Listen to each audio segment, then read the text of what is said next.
Hello hello বন্ধুরা, hello মিত্র। আমরা আরো দুই ভাই আবারও এসে পড়লাম একটা সুন্দর একটা পাহাড়ি জায়গায়, এবং এটা অনেক অনেক দূরে নর্থ ইস্টের একটি ছোট্ট একটি রাজ্যের মধ্যে আমরা ঘুরতে চলে এসেছি, এবং এসে আমরা এনজয় করছি। হালকা বৃষ্টি হয়েছে, বৃষ্টির পর ভাই তার গাড়ি নিয়ে আমরা চলে এসেছি। ভাই বলো কেমন লাগছে এসে? চারদিকে শুধু ওয়াও। চারিদিকে শুধু ওয়াও। যারা আসেনি তাদের জন্য কিছু বলবে? কিছু বলার নেই। যারা আসেনি তাদের জন্য নীরবতা এখানে দিয়ে উত্তর দিয়ে দিল আমার ভাই। তো আমরা ইতিমধ্যে এসে পৌঁছে গেছি খুব সুন্দর এই জায়গাটাতে, এবং এই জায়গাটার যে বিশেষত্ব আপনাদের সামনে তুলে ধরতে যাচ্ছি। নমস্কার, এই মুহূর্তে আমি আছি খুব সুন্দর একটি জায়গাতে, যেটা আমাদের সাব ডিভিশনের গর্ব বলা যায়, এবং আমরা ন্যাচারালি এখানে এত বেশি রিসোর্স আছে।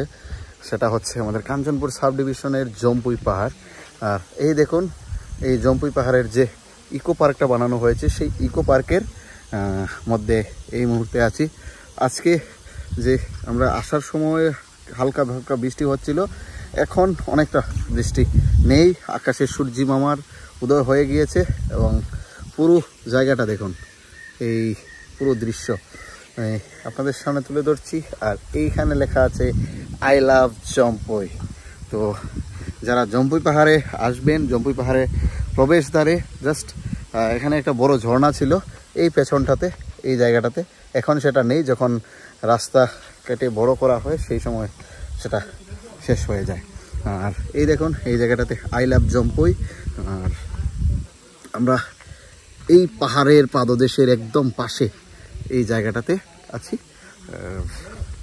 এই সাইডটাতে হচ্ছে আমাদের কাঞ্চনপুরের সৌন্দর্য এই জায়গাটাতে আছে। তো